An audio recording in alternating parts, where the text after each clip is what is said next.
클레딩이 소다. 그렇죠. 클레딩이 소고 코어가 밀이 돼야 되는. 그러니까 물과 공기로 따지면 코어가 물에 해당하는 거고 클레딩이 공기에 해당하는 게 되겠죠.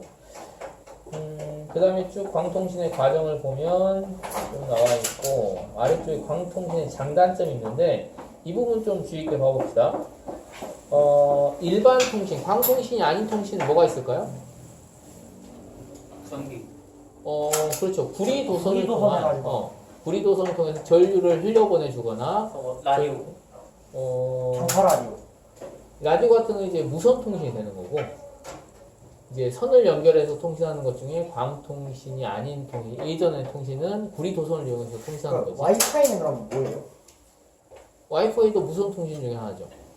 그러니까 와이파이나 블루투스나 이런 것들은 전부 다 무선 통신 중에 하나인데. 얘는 무선 통신이에요? 아니 유선 통신이에요? 그렇죠. 이 광통신은 유선 통신이야. 그러니까 너희들 이렇게 생각하는 거구나. 광통신이라고 해서 빛을 쏴서 여기 아무것도 설치되어 있는 게 없는데 여기서부터 저기까지 빛을 쏴서 전달되는 거다. 이렇게 생각하는 사람이 있는구나. 그런 게 아닙니다.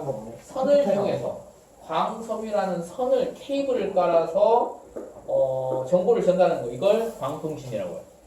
너희들 집에서 노트북으로 미국에 있는 어떤 사이트를 딱 클릭을 해요. 그럼 어떻게 됩니까? 순식간에 내가 클릭한 정보가 거기에 전달이 되고 거기서 정보를 줘서 내가 순식간에 받아보잖아요. 이 정보가 어디를 통해서 전달되는 걸까? 바다 밑에. 바다 밑에 해저 광 케이블을 통해서 왔다 갔다 하는 겁니다. 와이파이는 그럼 어떻게 하는 거예요? 와이파이는 와이파이는 가까운 근거리에서 무선으로 통신하는 건데 핸드폰을 수신하는 거나 와이파이 통신하는 거나 블루투스로 통신하는 거나 같은 그러면 원리죠. 와이파이는 뭐 그러면 제가 예를 들어 핸드폰을 클릭을 했으면 그게 와이파이한테 가가지고 걔가 광통신을 연결해서 가는 거예요? 그렇죠. 그런 거죠. 중계기네. 그 과정이 계속 연달아서 일어나서 그러니까 약간 이게 빛의 속도로 전부 다 전달되는 거긴 하지만 그걸 중간에 처리하는 과정에서 약간 딜레이가 있어서 약간 느리다. 그렇지 약간 바로바로 되지 않죠. 예를 들면 이제 너희들 뉴스에서 뭐 뉴욕 특파원 대답해 주세요 하면 바로 네 알겠습니다 하지 않죠. 듣고 나서 뉴욕 특파원 뉴욕에 있는 기자 대답해 주세요 앵커가 이렇게 얘기하면 그러면 약간 3초 정도 있다가 네 알겠습니다 그렇게 하잖아요. 그건 이제 중간에 중계해 주는 그러면 다시 올 때도 지연되는 거니까 마찬가지죠. 실제로 한 6초 정도 더 느리게 6초까지는 아니고 3초 정도는 근데 이제 어쩔 수 없이 빛의 속력 자체가 빛의 속력이 한정돼 있기 때문에 빛의 속력으로 가도 시간이 걸리는 경우가 있어. 달까지는 빛의 속도로 얼마나 걸린다고 했죠? 지난 시간에 설명했던 것 같은데, 그죠? 그래요? 지구의 크기, 우리 은하에 대해서 설명을 지난 시간에 안 했나요? 네. 10파섹. 10파섹. 태양. 얘기했네요. 10파섹도 얘기했으면. 아니 그냥 쌤이 얘기 안 하셨는데. 그냥 알고 있는 상식입니까? 네. 10파섹이 아주 파색을 뭐 알죠? 이거 연주시처럼 계산하는 10파섹이 기준이죠. 자, 얼마예요? 간단하게 뭐 그- 수업이 그- 금방 간단히 설명을 해보면 지구랑 태양하면 지구에서 달까지 빛의 속도로 얼마나 걸립니까? 1초? 약 1.2초 정도 걸립니다. 1에? 1.2초. 1.2초. 1초 정도 걸려. 약 1초 정도. 빛의 속도로 태양까지 가는데 얼마나 8분. 걸리나? 8분. 8분. 다 알고 있네요. 그죠? 그럼 빛의 속도로 태양이 항성이잖아요. 근데 수금지와 목토천에는 항성이 아니지. 행성이지. 태양빛을 반사시켜서 빛나는 겁니다. 지구에서 봤을 때. 이 행성들 빼고 전부 다 밤하늘에 보는 반짝이는 것들은 뭡니까? 태양빛을 본다. 아니 행성들 빼고, 거리잖아. 행성들 빼고 밤하늘에 보는 반짝이는 모든 것들은 항성이지. 네. 스스로 빛을 내는 거. 스스로 타는 거. 그래서 우리가 뭐라고 해? 그 별을 갖다가 스스로 항성. 탄다고 해서 스타 이렇게 부르잖아요. 네. 스스로 타는 거, 스타. 그거 몰랐구나. 개꿀잼 몰카. 태양 이외에 스스로 타는 항성은 얼마만큼 가면 만날 수 있을까? 빛의 속도로. 태양은 8분간 안 만나거든? 태양 이외에 가장 가까이 있는 항성을 만나기 위해서 빛의 속도로 갑니다. 얼마나 4년 정도 걸릴까? 걸려요, 4년. 당연히 배경 지식이야. 얘가 걔 이름이 4.3 알파 센타우리. 알파 센타우리까지 4.3광년이거든. 야 하면 4년 있다가 들려. 뭔 소리야? 아니 그러니까 소리가 아니라 보내면. 빛의 속도로 보내면 4년 있다고. 근데 그렇게 됩니다. 근데 그러면 통신은 어떻게? 그러면 이 알파 센타우리도 마찬가지고, 태양도 마찬가지고, 이건 전부 다 어디 있냐면 우리 은하 안에 속해 있잖아요, 그죠? 우리 은하 안에 속해 있는 거거든. 우리 은하 안에 있는 별들의 거리는 얼마나? 우리 은하의 크기는 얼마나 될까? 이건 중등 내신에서 다 나오는 거예요. 우리 은하의 크기는 빛의 속도로 끝에서 끝까지 빛의 속도로 갔을 때 얼마나 걸릴까? 8,000년 정도 걸려. 그만 긴가 보네. 10만 년이 걸립니다. 10만 광년이라고. 10만 광년. 그러니까 아직 우리 은하 안에 있는 빛이 그러니까 구석기 시대에 출발해서 오고 있는 빛 중에 우리 은하 안에 있는 빛도 아직 도달하지 않은 게 있다는 거지. 그만큼 우주가 크다는 거야. 근데 우리 은하는 우주 안에 있죠. 우리 은하는 항성이 몇 개 정도 있냐? 한 2천억 개 정도 있습니다. 우리 은하 안에 태양과 같은 이 별들이 2천억 개 정도 있어. 그런데 이 우리 은하 말고 다른 은하도 많죠. 몇 개 정도 있을까, 은하가? 관측된 것만. 처음에 이 천문학자들이 봤을 때는 우리 은하를 우주 전체라고 생각했습니다. 그런데 관측 기술이 좋아지면서 이제 망원경이 점점 좋아지면서 막 별들을 확대해 보니까 뭐 막 이상한 모양이 막 나타나는 거야. 그걸 맨 처음에 본 사람은 얼마나 깜놀했을까. 별인 줄 알았는데 그게 하나의 은하인 거야. 근데 그 은하들이 몇 개 발견됐을까 현재? 계속 또 추가적으로 발견됐습니다. 겁나 많습니다. 은하 하나에 별이 2천억 개 있다고 그랬지? 그 은하가 1,000억 개의 10배인 1조 개 지금 발견됐어. 1조 개의 은하가 있습니다.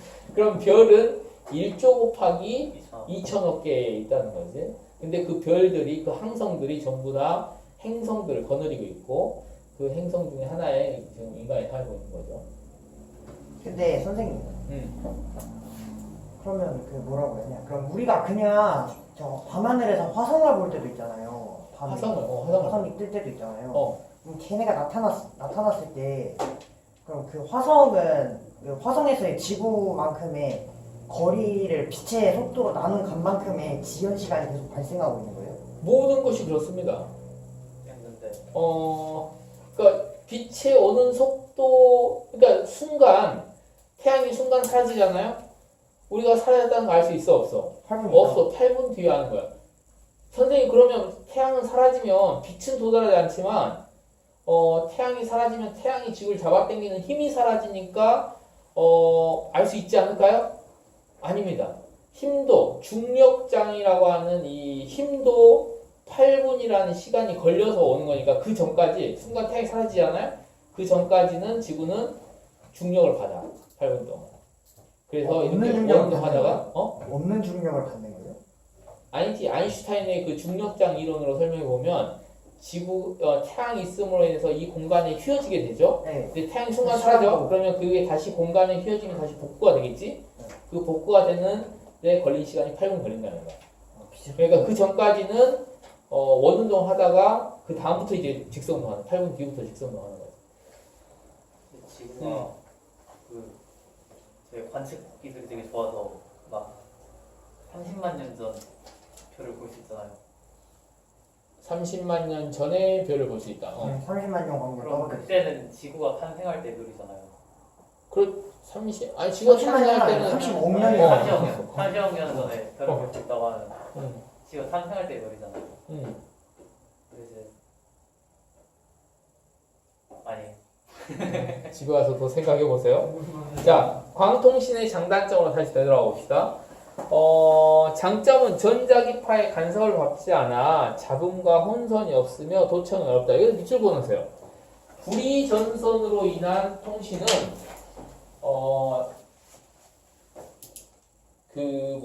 도청을 할 수 있습니다. 예전에는 이제 유선전화를 많이 썼잖아요. 그래서 예를 들어서 아파트 몇 호에 전화가 어떻게 오는지 어떤 소리를 듣고 있는지를 도청을 할 수 있었어. 어떻게 도청하면 되냐면 그 아파트로 들어가는 이 전화선이 있잖아요. 그 전화선에다가 이렇게 고리 하나만 만들어 놓으면 바로 도청이 가능합니다. 무슨 원리에 의해서? 전자기 유도 현상에 의해서. 여기서 전류가 흐르는 이 정보가 전류가 파동 형태대로 막 이렇게 흘러갈 텐데 그러면 그걸 그렇지. 그 전류가 커지고 작아지고 전류가 변하잖아요. 이 변하는 전류에 따라서 이 주위의 자기장이 변하겠죠. 전류가 자기장 만드니까 그 자기장의 변화를 그렇죠. 바로 감지할 수 있는 거야. 이 전선에 흐르는 전선 주위에다가 선을 딱 감기만 하면. 그런데 광통신 같은 경우에는 빛으로 가는 거니까 빛은 전자기 유도 현상을 발생하지 않잖아요. 그래서 도청이 힘들다라는 겁니다. 근데 빛도 그 전자가 움직이는 빛은 그럼 뭐예요? 빛은 전자기파의 일종이죠. 그럼 그 전자가 이동해서 생기는 건가요? 그건 전류로? 빛은 왜 발생하고 어떻게 된 거예요? 그러니까 결국은 그 정도의 차이라고 보면 돼. 전자가 이동하는 것도 전자기장의 변화가 생기는 거고, 빛도 결국은 전기장과 자기장이 계속해서 변하는 게 결국 빛이거든. 전기장과 자기장의 변화가 결국 전자기파니까 빛도 전자기파 일종이야. 그런데 그 진동수 자체가 다른 거지. 전자가 이동할 때 이 전자가 진동하는 그 진동수는 전자의 파동 형태대로 진동할 거 아니야? 그 진동수하고 빛의 진동수는 차이가 크니까 그 빛의 진동수를 가지고 전자기 유도 현상을 만들어낼 수 없다는 거야. 빛이 진행하는 거를 주위에 둘러싸가지고 전자기 유도 현상을 발생할 수 없다. 그러니까 전자이동이 현상이 발생되기 위해서는 전자이동이 있어야 되는 거죠. 이렇게 광통신의 장점을 알아봤고, 그 다음에 단점은 화재나 충격이 약하고 한번 끊어지면 연결하기 어렵다. 뭐 이 정도 밑줄 그어주면 되겠습니다. 자, 전반사는 이렇게 마무리하고, 그 다음에 전자기파가 나와 있네요. 이건 전부 다 쭉 읽으면서 외워야 되는 것들인데 244페이지. 전자기파는 전기장과 자기장이 서로를 유도하면서 진행하는 것, 이걸 전자기파라고 한다. 전자기파의 속력은 빛의 속력과 똑같다. 빛과 전자기파는 서로 어떤 관계에 있을까요? 빛, 우리가 빛이라고 하면 이 빛은 가시광선을 얘기하겠죠. 이 가시광선과 전자기파는 서로 어떤 개념 관계에 있죠? 큰 거 안에 작은 거. 그렇죠. 포함 관계 있죠. 빛이 더 적은 범위고 빛은 전자기파의 일종이야. 여기 제일 아래쪽에 나와 있는 244페이지에 나와 있는 이 표를 외워놓으세요. 자, 가시광선은 전체 전자기파 영역 중에 어떻습니까? 아주 좁은 영역이죠. 그러면 저 라디오파도 빛이라고 할 수 있어요? 그러니까 빛이라고 말을 했을 때 이 빛이라고 말하는 이 용어의 정의를 정확히 먼저 해야 돼. 일반적으로 빛이라고 할 때는 가시광선만 우리가 빛이라고 많이 하거든. 그런데 빛을 넓은 의미로 쓸 때는 전자기파 전체를 빛이라고 쓸 때도 있죠. 그러니까 라디오파를 후자 쪽의 의미로 쓴다고 한다면 라디오파도 빛이라고 해도 되는 거지.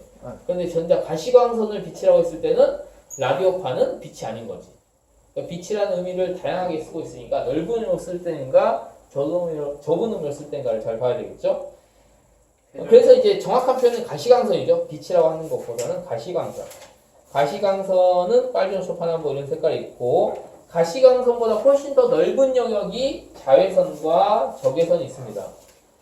자외선은 영어로 뭐라고 하죠?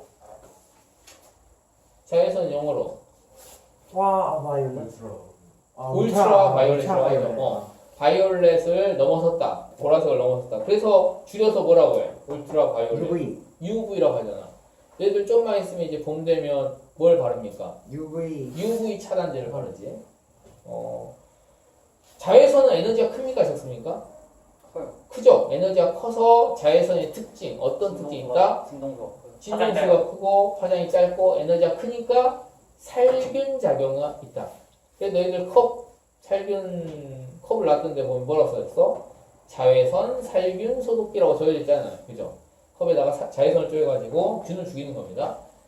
이거는 이제 지구의 진화하고도 또 관련이 있지. 지구의 생명이 해양에서 발생했습니까? 육지에서 발생했습니까? 해양이요. 해양에서 발생했죠. 왜 그랬습니까?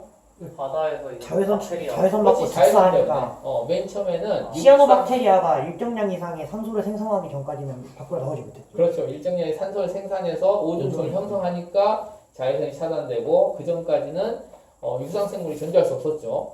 자외선에 의해서 다 생명체가 파괴되니까. 그래서 오존층이 형성된 이후에 육상생물이 등장했다. 이렇게 보는 거죠. 그 다음에 적외선은 에너지가 더 적은 거고, 인간이 이제 가시광선을 보는 거고, 자외선을 보는 인간이 있을까 없을까? 자외선을 보는 생명체가 있을까 없을까? 있어요. 저거 뭐 개따지였나? 개가 보는데. 개따지. 복싱? 혹시 아예 이렇게 찌르는 스피어형 개까지 말고 이거 너클형 개까지를 멘티스 시리프 그래. 걔가 보는데. 곤충류들은 선생님은 그건 잘 모르겠고 곤충류들은 자외선을 볼 수 있습니다. 그래서 곤충이 꽃에 앉잖아요. 근데 인간이 보는 꽃의 좀 색깔이랑 달라요. 곤충이 보는 꽃의 색깔은 다르다. 꿀 있는 데가 좀 진할 텐데.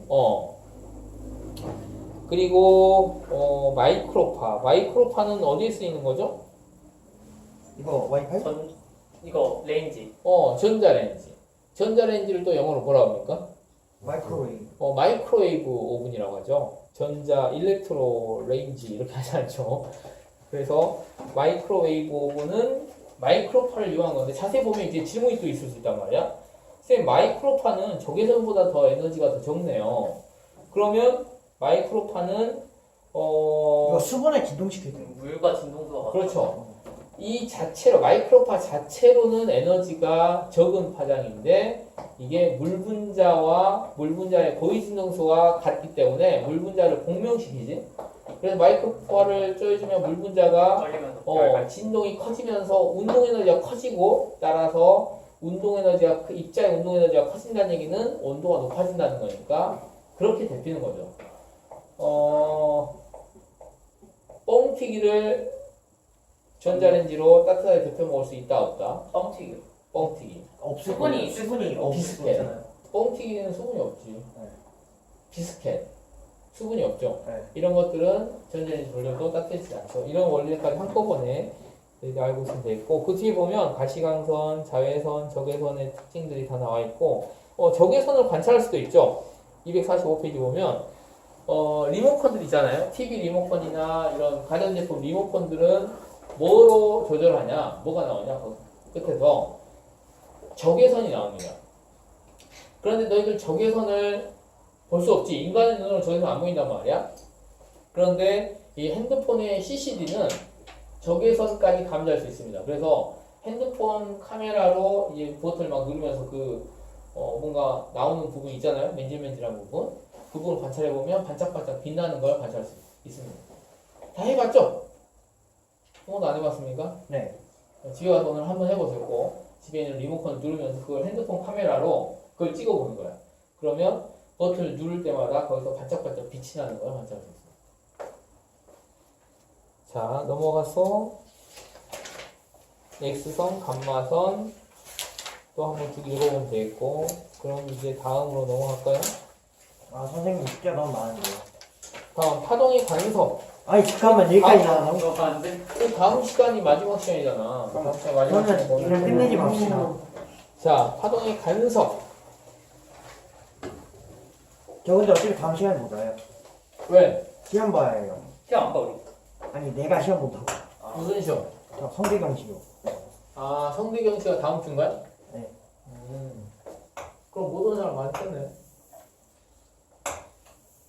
자, 파동과 관련된 이제 특성에 대해서 설명을 하려고 하는 건데 이런 게 있습니다. 그래서 이제 이게 뭐냐면 이게 스크린이야. 두 개의 스크린이 이렇게 놓여 있고 여기서 이제 영화를 쫙 이렇게 영사시켜 줍니다. 스파이더맨 영화를 쫙 영사시켜 준다고 해봅시다. 여기는 이렇게 쫙 배트맨 영화를 영사시켜 준다고 해봅시다. 빛이 두 개가 겹쳐지게 만들어. 그러면 이게 제대로 영화를 볼 수 있을까 없을까? 없어요. 여기 스파이더맨, 배트맨이 빛이 여기서 서로 겹쳐지게 만든단 말이야. 겹쳐지게 만들고 여기다 이제 스크린을 갖다 대놔. 그러면 그래서 이제 배트맨이 이쪽에서 막 나오고 스파이더맨이 막 이쪽에서 막 나올 것인가, 배트맨의 막 허리가 이쪽에서 막 나오고 막 그럴 것인가, 허리만 잘린 채로 그럴 것인가, 아니면 뭐 이거 겹쳐진 거 상관없이 여기 스파이더맨 영화가 나오고 여기 배트맨 영화 나올 것인가, 어떻게 될까요? 얘는 가시광선이라. 이 빛은 이거 빛으로 하는 거죠. 근데 빛은 파동의 속성을 지니고 있기 때문에 빛을 파동으로 보면 파동은 독립성이라는 특징이 있습니다. 파동의 독립성.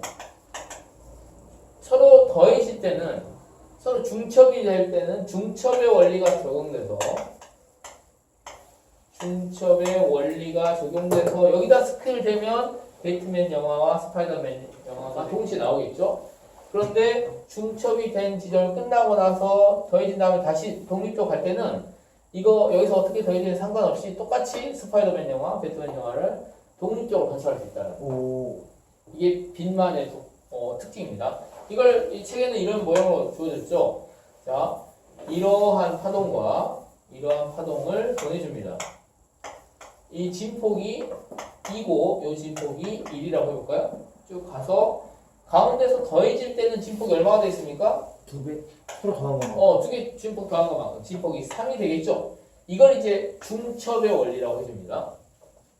그 다음에 더해지고 나서 각자 갈 때 어떻게 되냐? 각자 갈 때는 진폭 1과 진폭 2로 각자 독립적으로 더해진 거 상관없이, 처음에 더해졌던 거 상관없이 독립적으로 가더라. 이걸 파동의 독립성이라고 한다. 여기 맨 처음에 나와 있는 파동의 중첩의 원리, 그 다음에 파동의 독립성. 약간 화장실 좀 가면. 갔다 오세요. 파동의 독립성, 중첩의 원리라고 부릅니다. 그래서 사연이 갔다 왔는데 화장실 좀. 알았어. 자, 이어서 설명하면 파동의 독립성과 파동의 중첩의 원리를 이해했으면 되겠고, 근데 파동이 중첩이 될 때 두 가지 중첩이 있습니다. 상세간섭. 이렇게 마루가 만나면 어떻게 되냐? 커져요. 더 큰 마루가 이렇게 되겠죠. 골과 골이 만나면 어떻게 되겠냐? 큰 골이 되겠죠. 더 더 작은 큰 골이 됩니다. 이 두 가지 서로 위상이 같은 것끼리 더해지는 거, 이걸 뭐라고 하냐면 보강간섭이라고 해요. 서로 진폭이 커지는 방향으로. 그런데 반대 위상, 상세가. 마루와 골이 이렇게 만나면 어떻게 됩니까? 작아져요. 진폭이 제로가 되죠. 똑같은 거예요. 진폭이 제로가 되는 거. 이런 걸 뭐라고 하냐면 상쇄 간섭이라고 합니다. 이러한 간섭이라는 특성은 파동만의 특성입니다. 입자는 절대 이런 간섭 현상을 보이지 않죠. 두 개 입자가 쑥 날아가서 야구공과 축구공이 날아가서 갑자기 중간에 탁 사라졌다. 그러지 않잖아요. 그런데 이 파동, 빛이나 소리나 이런 것들은 두 개 이상이 정반대면 사라질 수 있어. 이러한 상쇄 간섭을 이용한, 실생활에서 이용한 대표적인 예가 뭐가 있습니까? 노이즈 캔슬링 이어폰이 있죠. 밖에서 들리는 소리 하다. 노이즈 캔슬링 이어폰은 이걸 밖에 있는 소리를 차단하는 게 아니라 밖에 있는 소리를 능동적으로 제거해 주는 겁니다. 어떻게 제거하는 거냐? 밖에 있는 소리의 파장이 뭐 이렇게 나왔어. 그러면 이걸 감지해서 이어폰에서 정반대의 위상의 소리를 내는 거죠. 이런 식의 정반대 이상의 소리를 내주면 두 개 더해서 어떻게 됩니까? 이렇게 제로가 되게끔 노이즈 캔슬링의 원리다. 보강간섭, 상쇄간섭. 그 다음에 이제 물결파의 간섭이 있는데, 자, 물결파의 간섭, 이런 것들이 조금 어렵습니다. 얄팍하게 의한 간섭. 자, 이걸 설명을 해볼 텐데, 이렇게 그리면 되잖아요. 자연스러워. 원리는 간단합니다. 선생님 설명을 이해를 하면, 이게 핵심 원리가 이거구나, 라고 간단하게 이해할 수 있는데, 그걸 이해하는 과정이 조금 어렵거든. 근데 줄 하다가 마루 하나 뭘 하나. 그러니까 원리는 이거야. 자, 원리는 그림을 그렸을 때 마루와 마루 만나면 더 큰 마루, 골과 골이 만나면 더 큰 골. 이거 두 개는 보강간섭이 되는 건데, 이렇게 반대 위상이 만나면 상쇄간섭이 된다는 건데, 이 파동이라고 하는 것은 딱 고정되어 있는 정지한 화면이 아니잖아요. 파동이라고 하는 건 계속해서 진행하는 거란 말이야. 그래서 양쪽에서 두 개의 파동이 와서 어느 한 지점에서 더해졌을 때 그게 어떻게 될 것이냐, 시간 흐름에 따라서 어떤 모습을 보일 거냐를 한번 생각을 해보면, 자,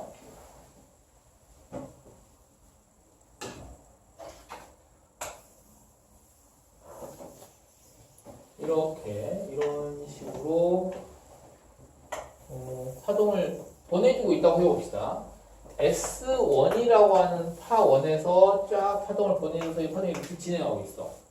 그런데 S2라고 하는 또 다른 파원에서 또 파동을 보내주는데 이렇게 보내주고 있습니다. 같은 거리만큼 떨어져 있는 거야. 그러면 이 지점, 같은 거리만큼 떨어져 있는 이 지점에서 파동을 받아들이는 관찰자 입장에서 보면 매 순간순간 맨 처음에 이게 도달했습니다. 좀 지나면 이게 도달하겠죠? 그 다음에 요게, 그 다음에 요게. 매 순간순간 S1에서 보내준 파동과 S2에서 보내준 파동의 위상이 어떻습니까? 변해요. 똑같죠? 위상이 같죠? 아, 쟤네 둘은 같죠. 위상이 똑같습니다. 그러니까 두 개를 더해주면 이렇게 될 거란 말이야. 진폭이 더 커져서 완호가 됐다가 골이 됐다가 진폭이 2배로, 이 파동의 진폭이 2배로 진동운동할 거야. 즉, 이 지점은 S1과 S2에서 같은 거리만큼 떨어져 있는 그 지점에서는 보강 간섭하죠. 이걸 실제적인 쌤은 그림을 이렇게 그렸는데 실제적인 상황은 어떤 거냐면 여기가 관찰자야. 그리고 저기에서 S1 파원이 있고 여기 S2 파원이 있는데 S1과 S2로부터 떨어진 거리가 이 관찰자의 거리가 같습니다. 그럼 여기서 보내주는 파동이 진행해 와서 한 지점에서는 항상 같은 위상을 만나게 된다는 거야. 이걸 그림으로 표현한 건데 이해하기 좀 쉽지 않죠. 그러니까 거리가 단순하게 얘기하면 이런 거야. 파원 S1과 파원 S2로부터 같은 거리만큼 떨어진 지점에서는 이렇게 만난다는 거고 그러면 보강간섭을 하죠. 자, 그런데 거리가 좀 달라. 여기가 S1이 있고 여기가 S2가 있는데 S2 쪽으로 조금 더 이동해 왔어. 이 관찰자가. S2로부터 조금 이동해 가면 얘 동시에 이렇게 파동을 보내주고 있는데 어떤 파동을 먼저 만나겠습니까? S2가 더 가까우니까 S2가 더 많이 S2를 먼저 만나겠지. 네. S2를 먼저 만나고 그 다음에 S1을 만난다고 해봅시다. 그러면 이런 거야. 그래요. S2를 먼저 만나고 그 다음에 이쯤만큼 거리 떨어져서 여기서 S2를 먼저 만나고 그 다음에 S1을 나중에 이렇게 만난다고 해봅시다. 그러면 이렇게 쭉 진행해 오는 파동을 시간에 따라 만날 거란 말이야. 그죠?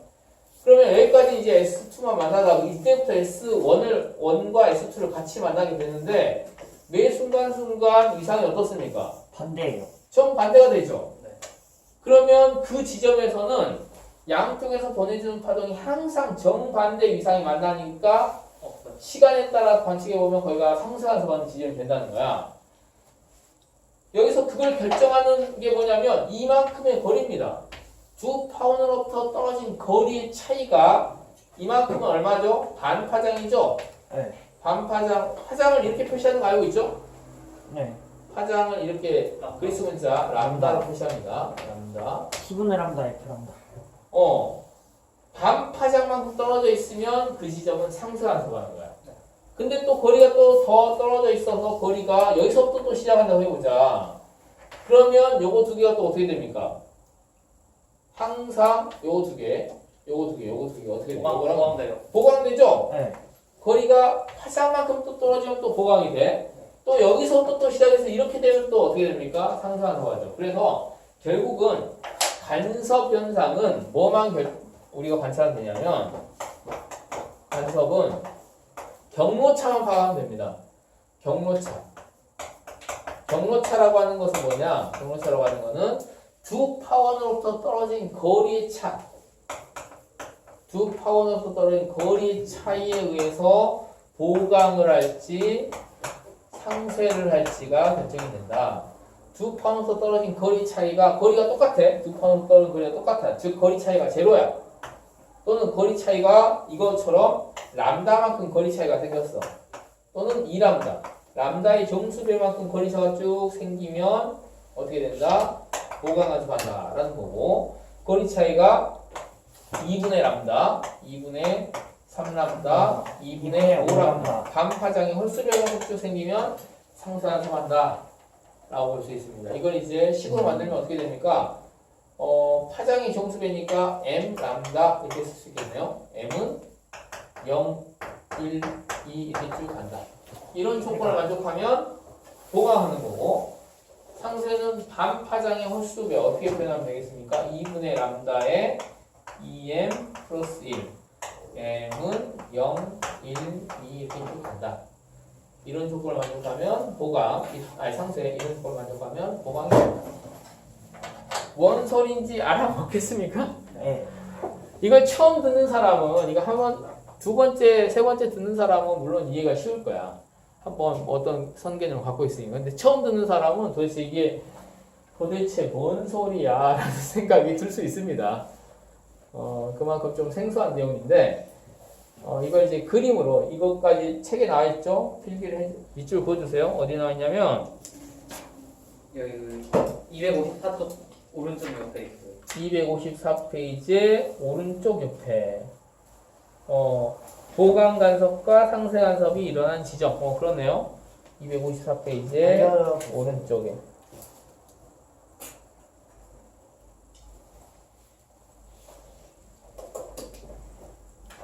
다시 말씀해 주실 수 있어요? 그 페이지. 254페이지. 네, 오른쪽. 254페이지는 왼쪽에 오른쪽에 플러스 강의 같은 데 있잖아요. 이쪽에. 자, 파동의 간섭.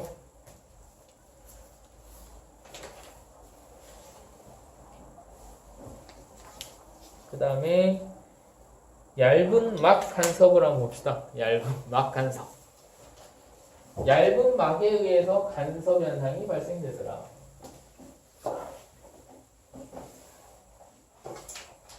너희들은 그 안경을 다 쓰고 있잖아요, 그죠? 네. 안경 안 쓰고 있는 사람 여기 꽤 됐네. 눈이 좋은 거야? 두 사람은? 1.5. 눈이 얼마야? 아, 렌즈 끼고 있는 거야? 그러면 사실상 아니었습니다. 눈 좋은 사람 딱 한 명 있네. 병주는 눈 관리 잘하세요.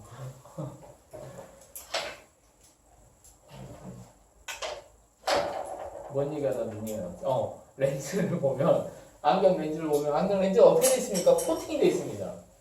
코팅이 돼 있고, 코팅이 돼 있는 건 뭔가 좋게 만들기 위해서 코팅이 되는 거지. 네. 코팅이 안 돼 있으면 뭔가 반사가 심하거든. 근데 코팅이 돼 있으면 반사가 줄어듭니다. 어떻게 되냐면, 이게 렌즈인데, 너희들 오목 렌즈니까 오목 렌즈 이렇게 그려보구나. 하기는 우리들은 원시 갖고 있는 사람이. 선생님 어떤 애도 봤냐면 한쪽 눈은 원시인데 한쪽 눈은 근시인 사람도 봤어. 학생. 조그맣고. 한쪽은 그 돋보기를 쓰고 있는데 한쪽은 오목렌즈. 그래서 딱 보면 그렇지 돋보기는 눈이 커 보이고 이 오목렌즈는 눈이 작아 보이잖아요. 우리들은 지금 너무 불리하지. 눈이 좀 작아 보이는데 그러니까. 벗으면 커져요. 그러니까 네가 일부러 힘든 것 같은데 벗으면서. 아니 이게 뭐 여기 쓰고 있는 것도 있고 여기 벗어도. 민소는 진짜 이게 안경